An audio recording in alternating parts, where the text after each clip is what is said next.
Bleach Soul Resonance was announced over 2 weeks ago, and after reacting to the initial trailer and giving you guys my thoughts on it, it's time to take a deep dive into what to expect from this new Bleach game. Because now we have more gameplay to look at, and I've also looked at the developer's past, and I found a game that looks pretty similar to what they're doing with Bleach. It's not a one-to-one direct comparison, but I think it sets an expectation. It brings us a lot closer as to what to expect. But first, some bonus information that I did not have in the first video. I said this game looked like it was gonna be mobile only, and a few of you corrected me in the comments, as you should, saying that this is also coming out for PC. So yes, the game is confirmed for mobile and PC so far. It is also confirmed to be a gacha game, so expect a lot of the mobile trappings. It's probably going to be a mobile game first, you know, developed with the touch controls in mind and all of that stuff, and then obviously ported to the PC, which is not terrible, or at least not as bad as having a mobile only game, because at least if you want to play it on PC, you don't have to emulate it with BlueStacks or some other Android emulator, which is always a little bit janky. I also got a few comments saying that this game is coming to PlayStation, but those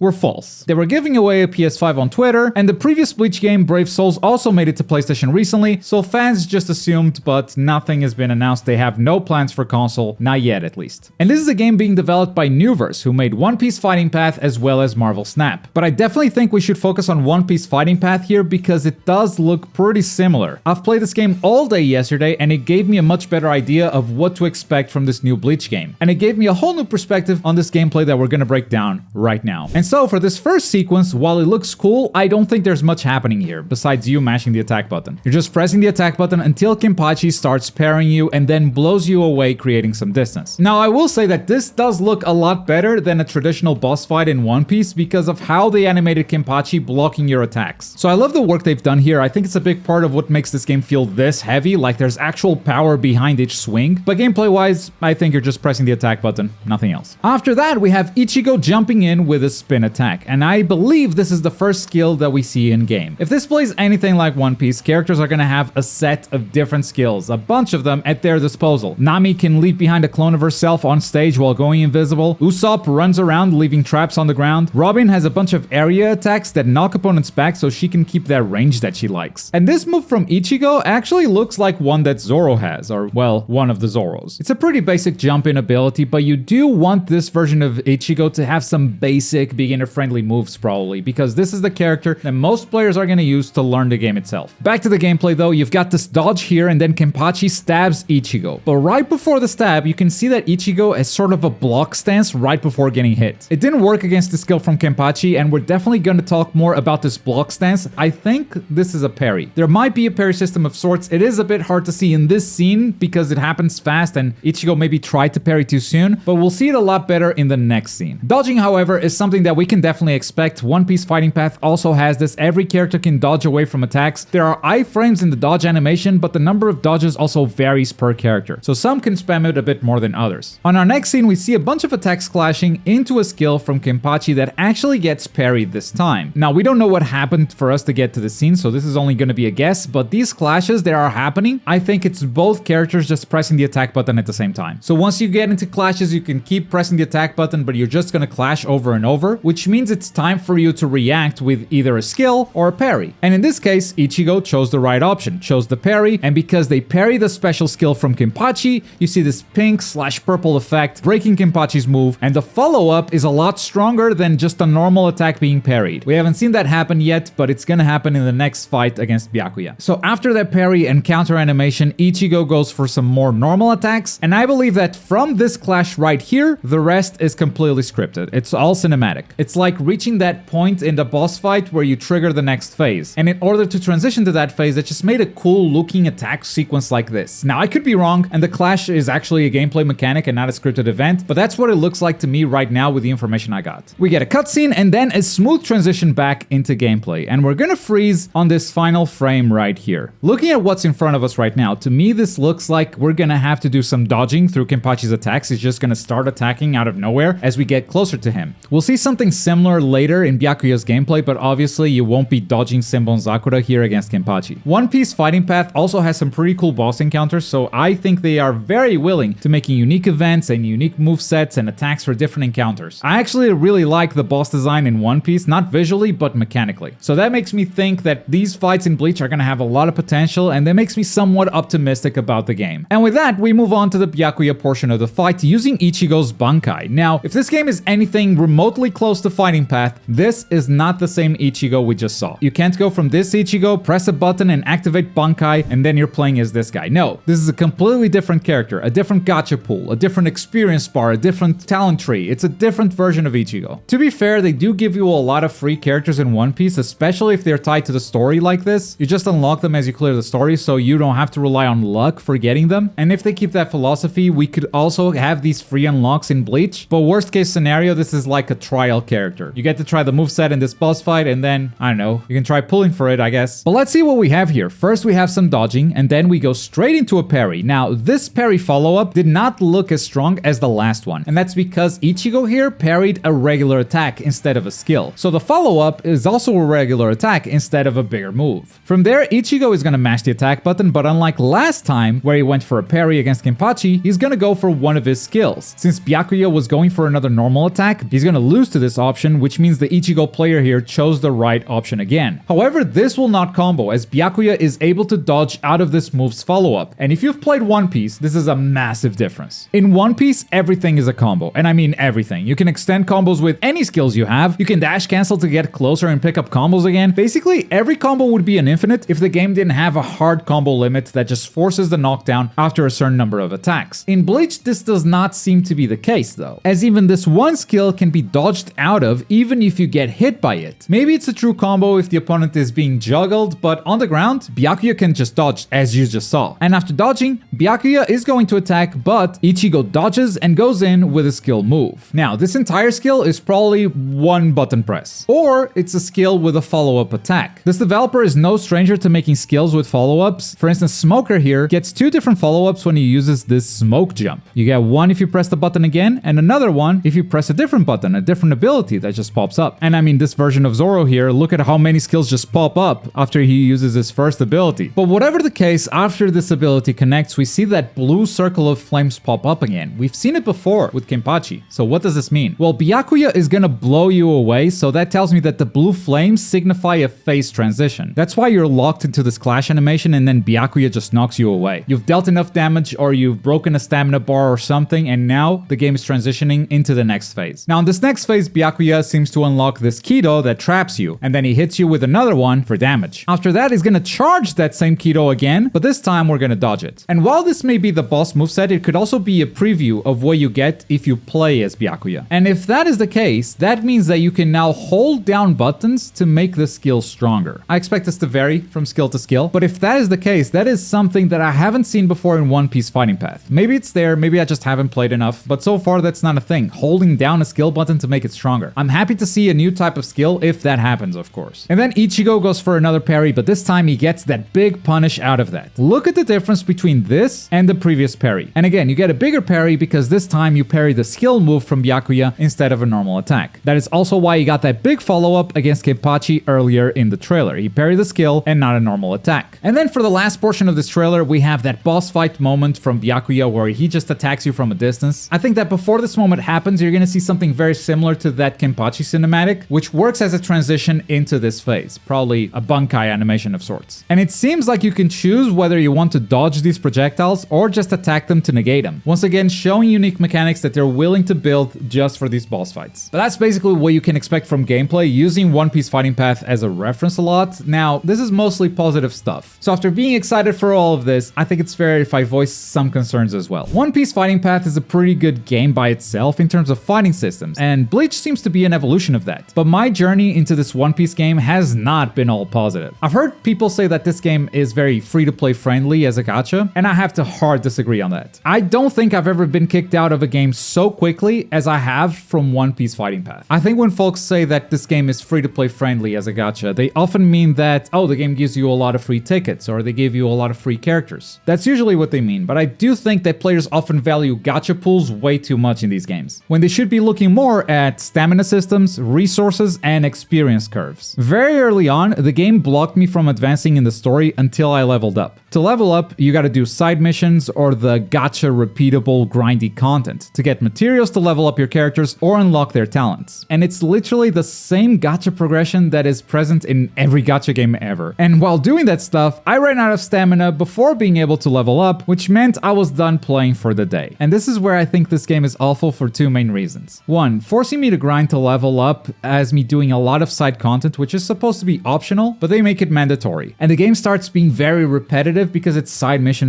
it's just combat encounter, without any new mechanics per se, so you just get sick of it a lot faster. And two, you're kicking me out of this game and telling me to come back tomorrow. I don't think I'm gonna come back tomorrow. And I do realize that I say this as someone who is very privileged. I can buy whatever consoles I want, I can buy whatever games I want. I don't have to stick to free-to-play stuff because I'm not gaming on a budget, but I have been in that position before, so I do get it. But right now, I've got Street Fighter 6 and Final Fantasy 16 waiting for me on PlayStation 5. If your game is kicking me out and telling me to come back tomorrow, why should I? And having played a ton of anime gacha games in the past, I gotta say, One Piece Fighting Path is amongst the worst ones when it comes to this stuff. Or at least, that was my day one impression. Nevertheless, I think the multiplayer could be cool. One Piece Fighting Path has multiplayer PvP, hopefully Bleach has as well. I'm not convinced that they're feeding me real players here. I think I've only played against bots so far. And also my connection is flawless to every single person, even though the game is only out in China so far. So it's very suspicious. I'm not a fan of being lied to. So with that, I gotta say that I'm excited for the new Bleach game, but I'm not very optimistic about the gacha side of things. And again, I don't care about pools, I don't care about rates, I care about stamina because it's the worst system ever invented for video games. It should just not exist. And I hate the XP and resources curve, how grindy these games get over time. That is my biggest concern, that these systems will get in the way of me enjoying these boss fights. Because I want to see the next battle. I want to see what Aizen does. I want to see if I can beat him. But if I have to wait until tomorrow or grind for a week to get it, yeah, it's not worth it. They're also making a new One Punch mobile game. If you want to see it, check out this video right here. It reminds me a lot of My Hero Academia's Strongest Hero.